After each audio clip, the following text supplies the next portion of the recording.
This was our pesky test subject.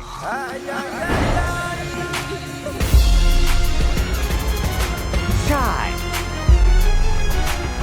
Was it? That's Mr. Chai to you. That's what I just called you. Okay then. I am Zon. Yeah, I know. Zonzo, head of R&D.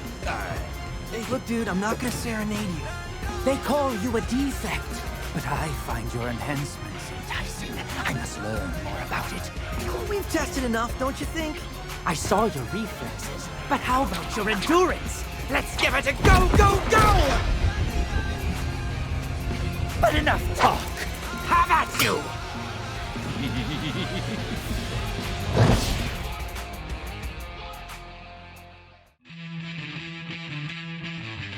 Man, it's only February and we're already getting bangers. Hi-Fi Rush is a fantastic game and could probably be a contender for one of the best games released this year. When they first announced it at the Xbox Developers Direct, it looked pretty interesting. It had cool music, a good art style, and it looked pretty promising. I was excited for it to come out. And then all of a sudden, the developers decided to drop a bombshell and release it right after they announced it. This game literally came out of nowhere and already slammed down its massive schlong on the table and left without explaining any further. And not only did it drop out of nowhere with virtually zero marketing, but it received a raving reception by everyone, scoring a 9.1 user score on Metacritic. I'll admit, at first, it looked like it was going to be a decent lower budget game that had some kinks in it, but overall a good game. But pretty much nobody thought that Hi-Fi Rush would absolutely knock it out of the park. And talk about great timing too, because I needed a good palate cleanser after that other game. I'm just glad I found this game because it is an absolute gem. Hi-Fi Rush has so much passion, so much soul oozing out from it. From the colorful art style, fun as hell gameplay, and the amazing soundtrack, Hi-Fi Rush is almost guaranteed to be an awesome experience. Let's start with what this game is about first. Hi-Fi Rush is a hybrid of an action beat 'em up and a rhythm game. The studio that developed this is Tango Gameworks, who previously worked on the Evil Within series. That's right, from the same sick and twisted minds that were responsible for traumatizing us in the horror games that were the Evil Within 1 and 2. Shinji Mikami and Tango Gameworks, who have previously only made games within the horror genre, decided to do a complete 360 and said, you know what? I want to make a game that's the complete opposite of anything we've done before. I want to make an action beat 'em up game, but also a rhythm game at the same time. And from that idea birthed a passion project called Hi-Fi Rush. Let's talk about one of the bigger draws for this game, the amazing art direction. Hi-Fi Rush has a cel-shaded art mixed in with the 3D models and wildly saturated backgrounds, kinda like how Borderlands did it. But instead, Hi-Fi Rush goes for a more comic book feeling, so they don't have to be tied down by logic or realism. And this allows the artists to go balls to the wall crazy with the environments and character designs. The whole world quite literally moves to the beat. The walls, the bushes, the rocks, and even the enemies bounce to the rhythm. And it ironically makes this robotic, mega corporate world seem so alive and vibrant. Who knew that horror game developers had the capacity to make the most cartoony and energetic game to release so far this year? And all that energy bleeds into the gameplay. Hi-Fi Rush feels fun when you're doing well, when you're fighting a room of enemies trying to make you lame, the music is blasted because of your fame, and you got the crowd cheering your name, meanwhile you're just vibing to the game. And compared to the others in the market, it's not the same. Anyway, aside from the gameplay being fun, this game has a good amount of content that'll keep you playing for hours upon hours in the post-game. It took me about 10 hours to beat the story on hard. Then you get the Rhythm Master difficulty you can unlock that's even harder than the very hard difficulty. Then you got the Rhythm Tower, which is 60 levels of enemies that you have to clear within a certain time limit. And then there's the Spectra doors, which have their own unique challenges which eventually lead to a secret boss. There's just so much post-game content for this game that I could easily add another 10 to 15 hours to my playtime, giving me 10 to 25 plus hours of content.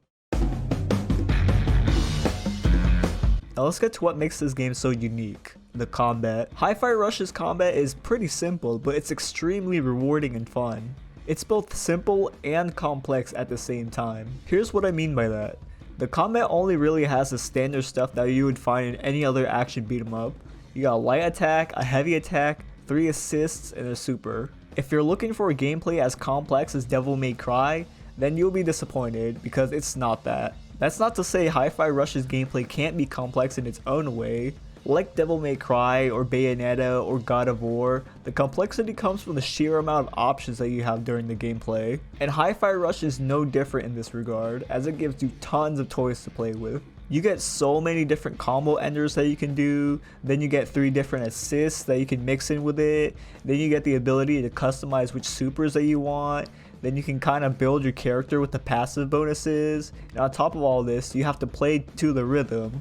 I'm not saying this game's going to dethrone all of the great action beat 'em ups, but if you're looking for some great engaging combat, then Hi-Fi Rush makes a really solid stand in this genre. Now let's move on to the story. The story is that you play as this aspiring rock star named Chai, who is selected by the Vandelay Corporation to have robotic enhancements done on him. So he goes in to get his enhancements, but right before the hydraulic press looking operating machine presses on him, his MP3 player falls in his chest right above his heart. The machine presses on him, replacing his heart with an MP3 player, and now he's able to see the world around him move to the rhythm. Now Chai, with his newfound musical powers, must team up with a colorful cast of characters to overthrow the Vandelay Corporation and stop Kale Vandelay from unleashing his secret weapon. Now the story in Hi-Fi Rush isn't really anything special, and that's perfectly fine. It doesn't need to be, because this game doesn't take itself too seriously. The game is having fun with itself. It's cracking jokes or doing a pop culture reference every other cutscene, and it's pure comedy gold, especially the main character himself, Chai. Chai is probably the best kind of protagonist for this game. A private elevator.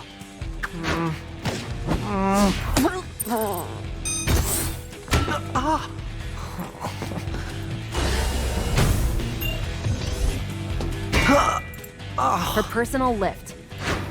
I'll reroute it to the hideout.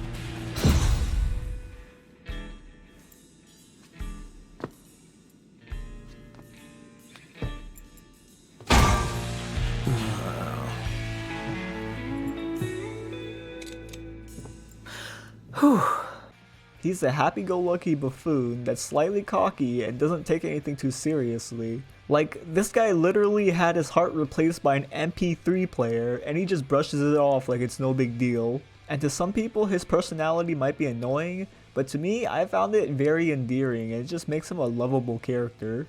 And speaking of lovable characters, the entire cast of characters in Hi-Fi Rush are probably the most memorable cast of characters I've experienced in a long while. From the main cast to even the villains have their own funny, over-the-top personality quirks, and it's just great seeing how these personalities bounce off each other in comedic fashion. Even though I'm loving every part of this game, there are some minor nitpicks that I have with Hi-Fi Rush. First of all, this game has Denuvo installed for the PC version, and if you're someone who doesn't like that, then that might be a problem for you. Also, there's a lot of forced QuickTime events during the combat, which was kinda annoying that it just stops everything and forces you to do this parrying minigame, and it just slows down the pacing of the gameplay. And sometimes when a room of enemies spawn, the shielded enemies would be the only enemies that spawned. And those shields can only be broken with assists, so you have to run around like a headless chicken until your assists come off cooldown. That was also pretty annoying, and it just slowed down the pacing of combat by a lot. Yeah, that's pretty much it. There's not really much I disliked about Hi-Fi Rush.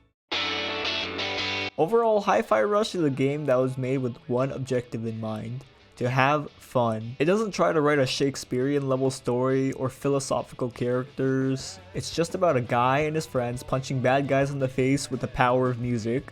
It's really not that deep. Hi-Fi Rush has everything going for it. It has a killer soundtrack, a great art direction, simple but extremely satisfying combat, a bunch of post-game content, and lovable characters that are hilarious to watch. And the best part?